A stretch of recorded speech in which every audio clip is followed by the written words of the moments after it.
So, continuation po, part 3 po ng Life Motivation, POB Insight, Life Coach na ginagawa ko. Thank you so much po sa inyong lahat na makakakita ulit ng content ko na ganito. Sana po try nyo pong umpisahan mula part 1. Maigsi lang naman po to. So, nung tinanong po ng ating Panginoon ng kanyang mga apostol, kung ano ang sinasabi ng mga taong nakapakinig sa kanyang sermon, dun nga po sa isang ilang na bundok, nung panahon ng ating Panginoong Hesukristo, na nagbigay na po siya ng pinaka-ultimatum na mga mabibigat na utos, na mga mabibigat na parang revise command, na parang in-enhance na po yung 10 utos na ginawa ni Moses. Ito na po yung parang official moment na ipinakilala din po ng ating Lord Jesus ang kanyang 12 alagad na pinili talaga ng ating Creator nilang mag-ama para mag-spread ng Word of God during their time, on that particular time. So sabi po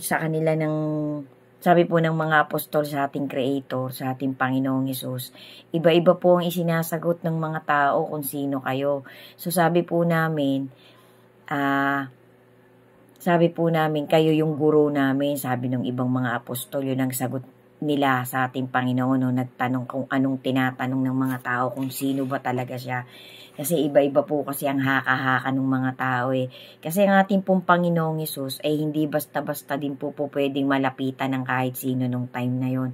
Kasi medyo mabango na po, medyo pumuputok na po yung pangalan ng ating Panginoon nung time na yon.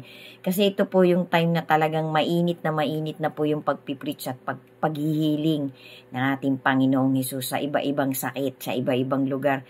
Nilibot niya po ang Israel. Nag-umpisa nga po siya dun sa Jesus of Nazareth, kaya Jesus of Nazareth ang tawag sa kanya. Kasi dun po talaga sa pinanganak sa Nazareth, sa isang lugar na tinatawag na Bethlehem. So, nilibot po niya yan. Pero siyempre, hindi pa po kasi ganun ka-enhance ang technology nung time na yon. Hindi din po ganun kalayo ang narating ng ating Panginoon. Kaso nga po mahiwaga siya at saka ang ating Creator, ang ating Lord God the Father. So, talaga pong na-spread po halos ngayon po globally na-spread na po talaga ang Word of God. So, guys, nandun na po talaga tayo. Nandun na po talaga tayo sa last generation. Napakarami na pong kakaibang nangyayari ngayon. Ultimong mga malalakas na bansa po. Ito pong pinakalitis na nakita ko sa news Germany, mayamang bansa din po yan. Malakas din po yung bansang yan. Parting halos nasa Europe din po yan malalakas pong mga bansa ngayon. London, North, South America, lahat po. France, Canada, Australia, Dubai, Saudi Arabia, UAE, lahat po yan dinadaanan ng dilubyo, dinadaanan ng matitinding kalamidad.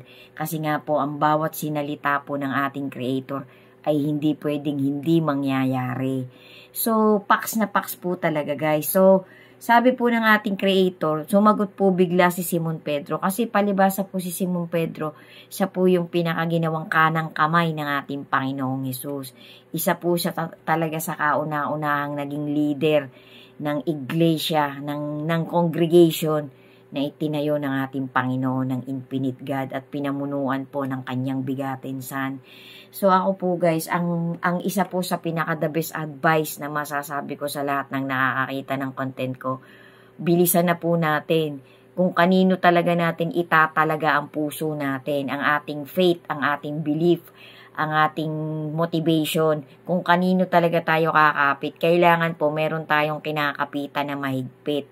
Kasi nakakatakot po guys kapag dumating na yung pinaka sunod-sunod na climax, yung mga lahat-lahat po, trompeta, yung mangkok, yung bowl ng galit ng ating Panginoon. Bumuhos na po yan hanggang sa pinakahuling horn ng trumpet of God na iuutos na sa kanyang mga anghel.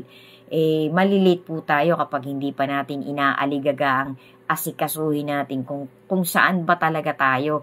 Mahirap po yung pasigway-sigway tayo guys. Yan po ang isa sa pinakamatinding tips na pwede ko talagang i-advise sa sino mang makakapanood ng anumang content ko. So, kasi napakamahalaga po sa ating Creator ang kaligtasan ng lahat ng kanyang creation. So, ayan po ang ating atupagin, guys. Maging kontento na po tayo kung anong kinalalagyan natin ngayon. Ang blessing po ng Panginoon ay mysteriously na dumadating sa bawat isa sa atin. Hindi lang po material things ang blessing na masasabi. Napakamahalaga po ng peace of mind, safetyness, excuse me po, at ang salvation ng Holy Spirit natin na nandito sa loob. So yan po yung pinakadamos na kailangan natin bigyan ng priority. So, ang sinagot po ng ating, balik po tayo dito sa life motivation ko. Dagdag ko lang po yan, dagdag advice ko lang po sa ating lahat. Ang isinagot po ni Simon Pedro, guys, ikaw ang bugtong ng Diyos, ikaw ang bigatin ng buhay na Diyos. So, sabi ang ating Panginoong Hesus kay Simon Pedro, guys, ipinaunawa yan sa'yo, ibinigay yan sa'yo ng aking Ama na nasa langit, hindi ng tao. Sabing ganun sa kanya. Kasi, yun pong Holy Spirit ni Simon Peter at ng iba pang mga apostol ay mas naging stronger po, mas naging, kumbaga sa isang ginto, mas kuminang nung pinili na sila ng ating Panginoon bilang magiging apostol, isa sa 12 apostol na pagkakatiwalaan ng Panginoon ng kanyang mga matitinding tagubilin. Mag-i-start po sa apostol papunta sa buong humanity until on that generation, until dito, on that generation until here sa ating last generation of humanity. So guys, yan po yun. So parang parang isang palaisipan po, mahiwaga po, kasi tumpak na tumpak po ang isinagot ni Simon Pedro sa ating Panginoon na ikaw ang Kristo, ikaw ang bigatin ng ating dakilang Diyos.